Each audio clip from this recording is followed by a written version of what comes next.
you would not have survived in ancient Egypt. And now you will find out why. What is ancient Egypt?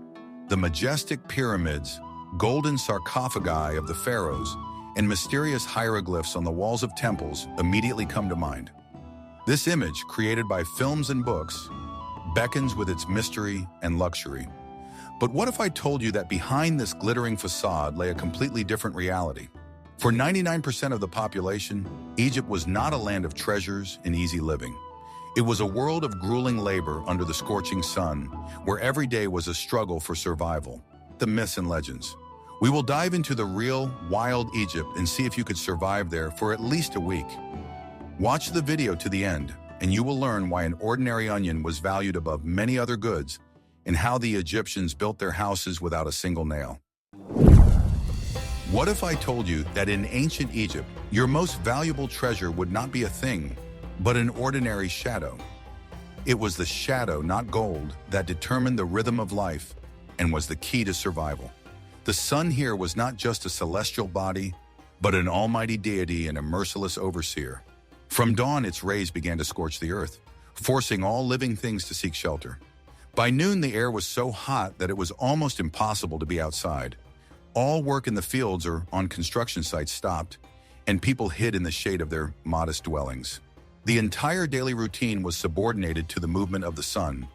Early morning, before the earth had time to heat up, was the time for the most intense work. With the onset of midday heat, life came to a standstill, only to resume in the evening when the heat began to subside. The search for shade was an instinct, a vital skill. The narrow streets of villages were built so that the walls of the houses cast shadows on each other. Even clothing, simple and light in color, served not so much for modesty as for protection from the merciless rays. The Egyptians learned to respect and fear the sun, perceiving it as a dual force. It gave life to the harvest, but it could also take it away if its unwritten laws were not obeyed. To survive here meant learning to live in harmony with its cycles.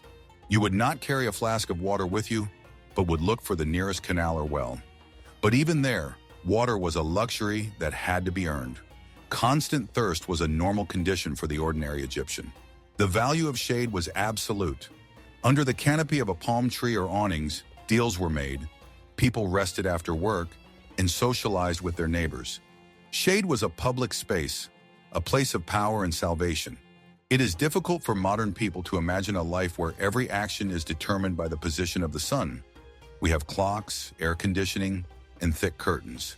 The Egyptians had only their powers of observation and ability to adapt. This daily dance with the sun shaped their character and worldview.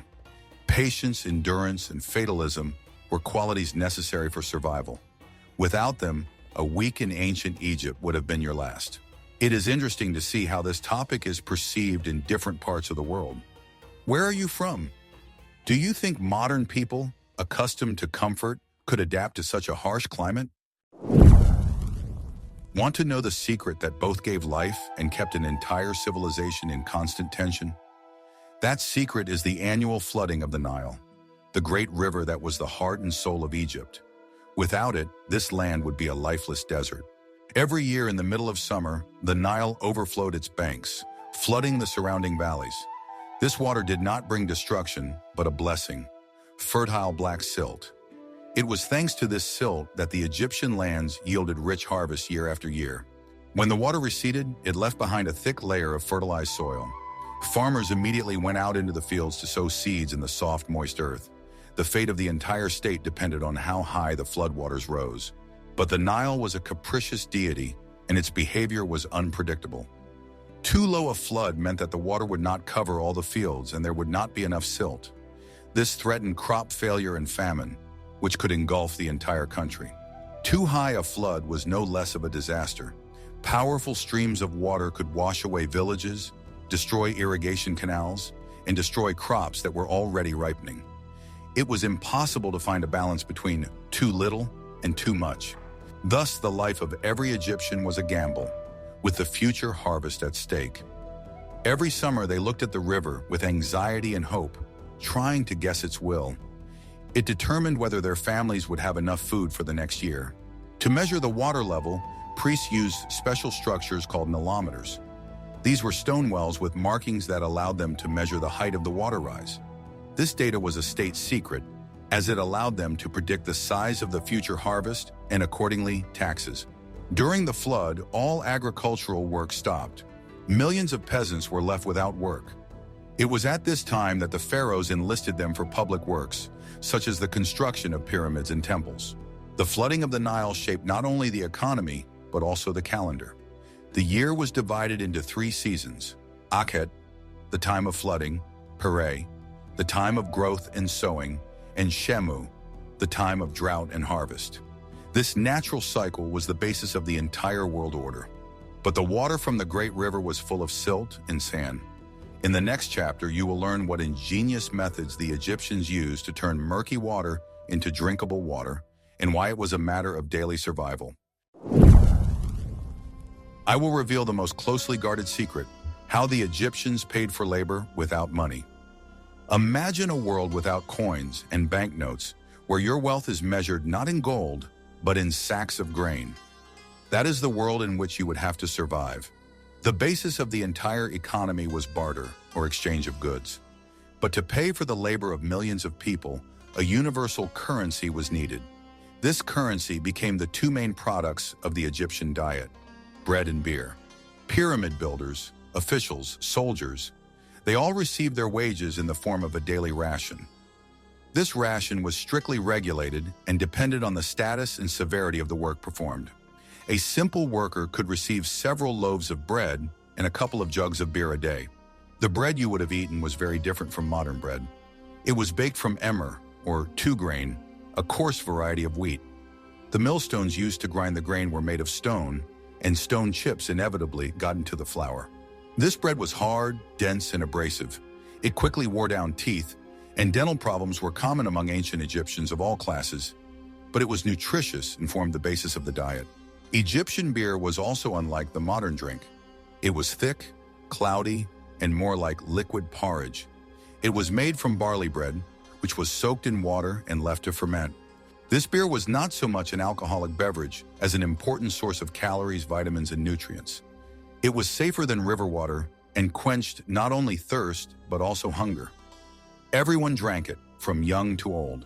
The process of baking bread and brewing beer was a sacred ritual, most often performed by women at home. Each family had its own clay baking molds and fermentation jugs. The ability to make good bread and beer was the key to a family's well-being. Your survival depended directly on receiving this ration. Missing a day of work meant going without food. This system provided the state with a constant supply of laborers willing to work for food. Thus, bread and beer were not just food. They were a measure of labor, a tool of control, and the basis of social stability. Understanding this language was the key to survival in Egyptian society. Guess how much time and effort it took to build the simplest house in ancient Egypt? Your house would not be built of stone, like the temples of the gods. Your fortress would be a modest dwelling made of the most accessible material, Nile mud. The main building material was adobe brick. It was made from the silt that remained on the banks of the Nile after flooding. Wet mud was mixed with straw or sand for strength. This mixture was manually compacted into wooden molds and left to dry in the sun. It was hard, monotonous work in which the whole family participated. In a few weeks, enough bricks could be made to build a small house. The walls were erected directly on the compacted earth, without a foundation. The bricks were held together with a liquid mud mortar. This type of construction was surprisingly durable, but required constant maintenance and repair. The roofs of Egyptian houses were flat. They were made of palm logs on which mats and a layer of clay were laid. Such a roof not only protected from the sun, but also served as additional living space.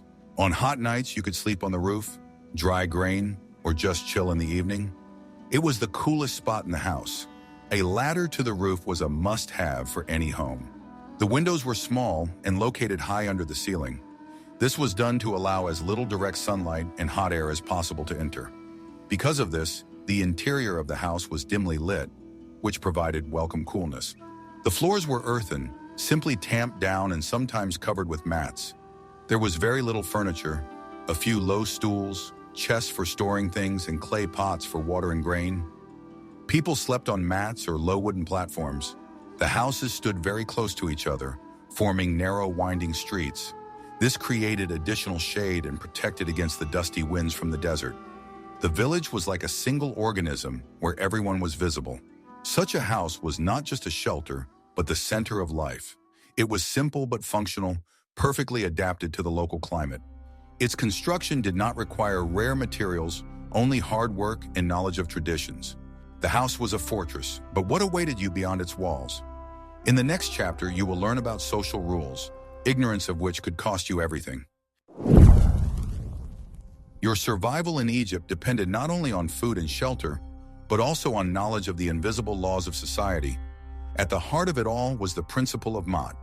It was not just the name of a goddess, but a concept of universal order, truth, and justice. Every Egyptian, from the pharaoh to the simple peasant, had to live in accordance with Ma'at. This meant being honest, hardworking, and respecting elders and gods. Any violation of this order was considered a sin that could bring misfortune not only to the individual, but to the entire community. Society was strictly hierarchical. At the top was the pharaoh, who was considered a living god and the guarantor of Ma'at on earth. Below him were priests, officials, scribes, and military leaders. The bulk of the population consisted of peasants, artisans, and workers.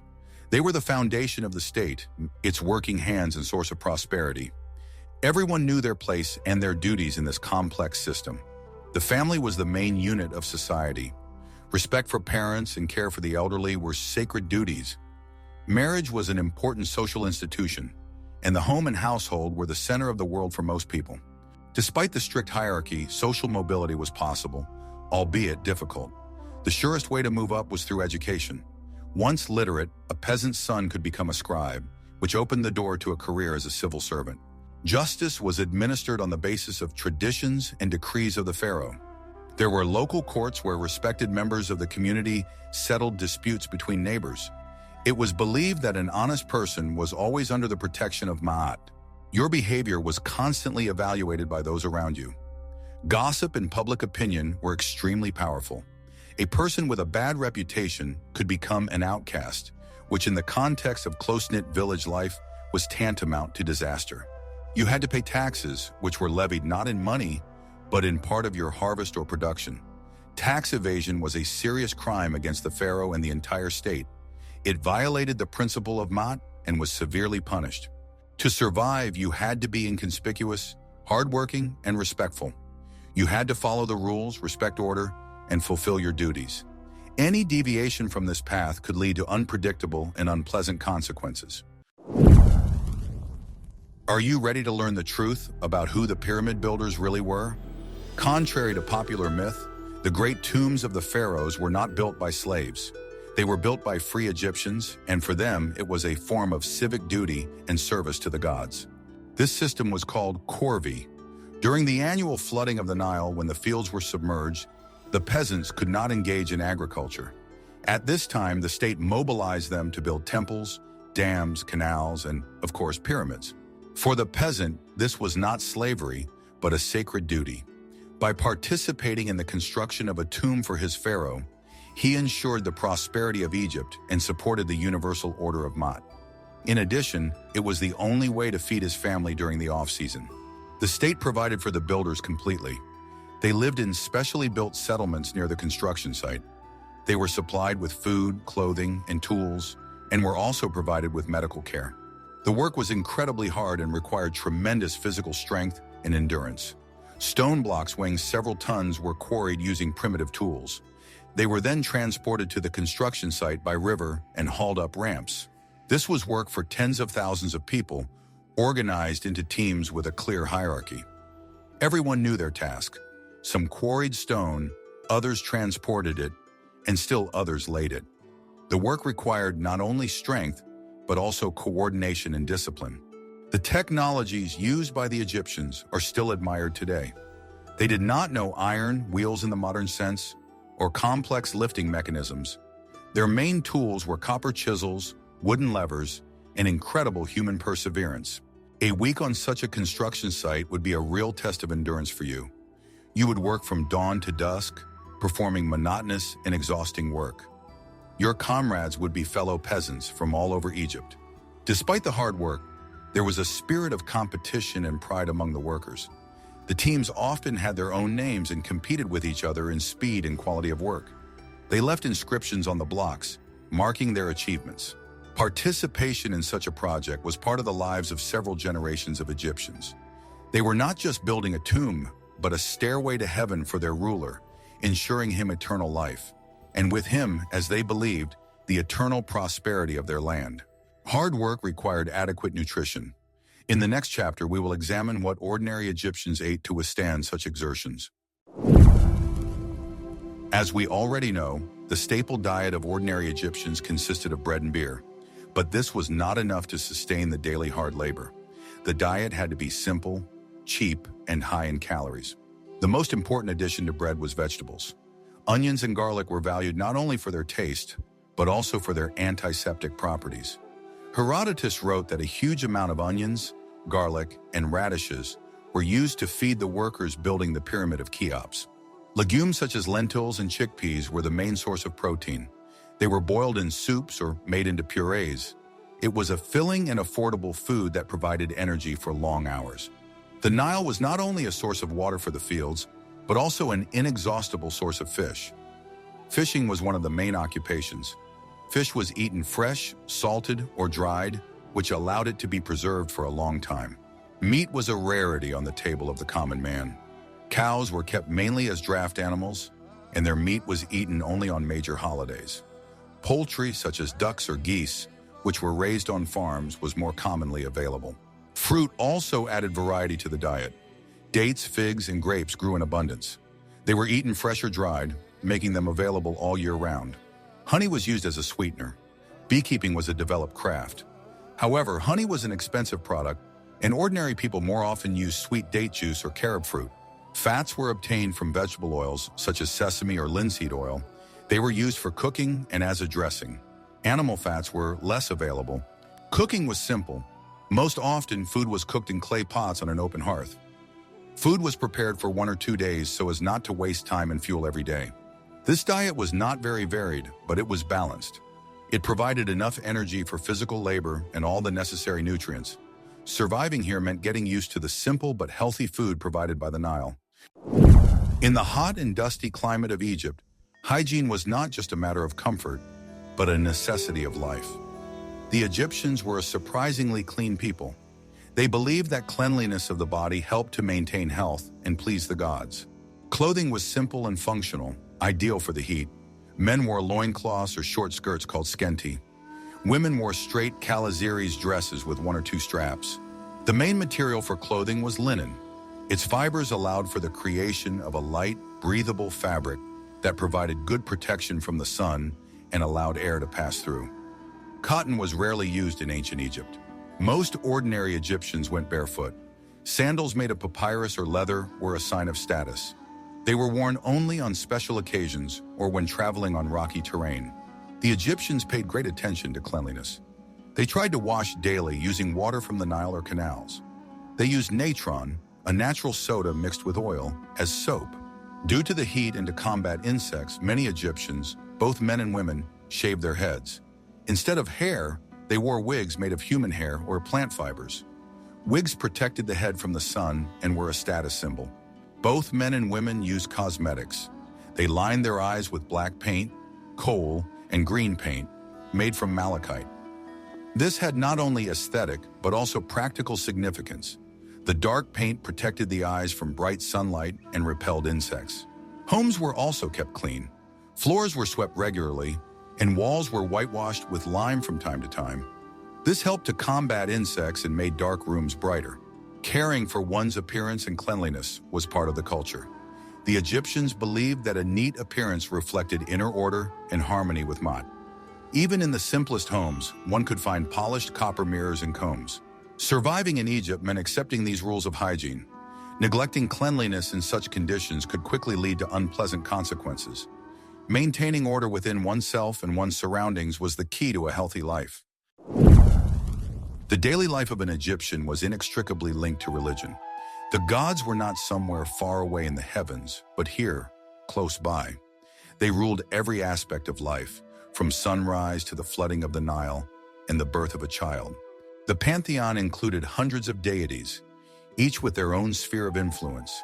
Ra was the sun god, Osiris was the lord of the underworld, and Isis was his faithful wife and patroness of motherhood.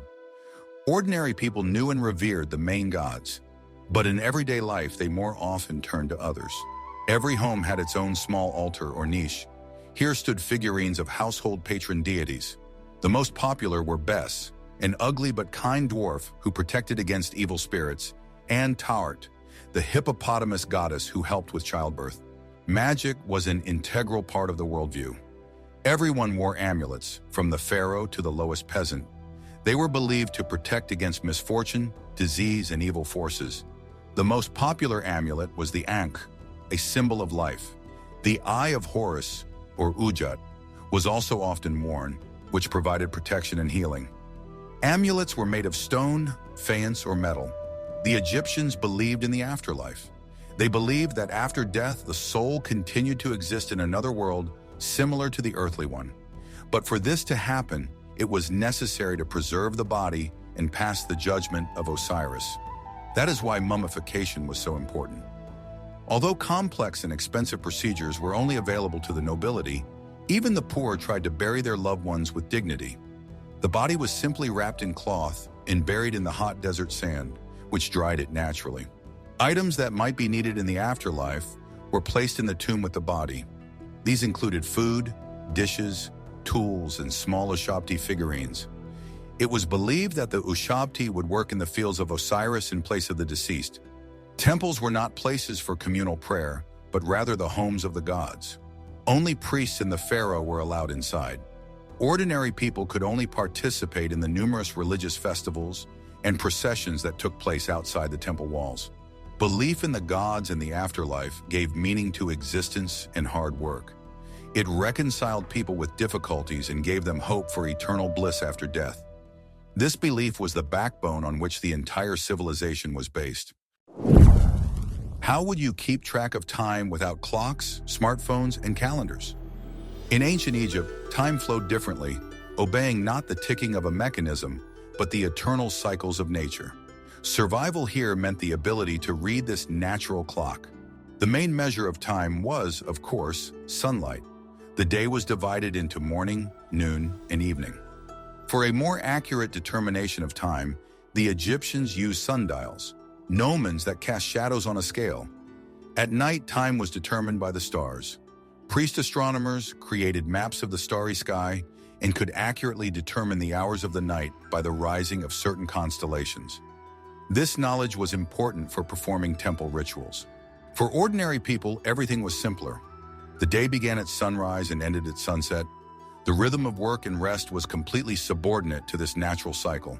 As already mentioned, the year was divided not into months but into 3 large seasons, completely connected with the life of the Nile. The season of Ahet, the time of flooding, was a period of waiting and public works. It was a time when the earth rested and gathered strength. Then came Prey, the season of growth. The water receded and the peasants went out into the fields to sow and tend their crops.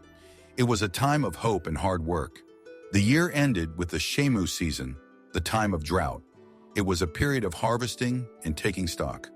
The sun dried up the earth, and life came to a standstill in anticipation of the new flood. This 3-part cycle was the basis of everything. It determined when to sow, when to harvest, when to pay taxes, and when to celebrate. The entire life of civilization revolved around this eternal cycle. The Egyptians also had a civil calendar consisting of 365 days. It was divided into 12 months of 30 days each, plus 5 additional days at the end of the year. These 5 days were considered a time for holidays and rest. This calendar was very accurate for its time, but it did not take leap years into account. Because of this, every 4 years it lagged behind the astronomical calendar by 1 day. Over time, official holidays began to shift relative to the seasons. For the average Egyptian, this did not matter much. Their personal calendar was the river, their clock was the sun. Living in harmony with these natural rhythms was the only possible way of life. We have followed the journey of an ordinary Egyptian through 1 week of his life. We have seen that behind the glitter of the pharaoh's gold lay a world of hard labor, where survival depended on the whims of the river and the sun. It was a life full of hardship, but also filled with faith, order, and a deep connection to nature. Bread made from flour mixed with sand, houses made of mud, payment for labor in the form of food. These are not signs of backwardness, but ingenious adaptations to harsh conditions. Egyptian civilizations survived for thousands of years, not in spite of these difficulties, but thanks to its ability to overcome them.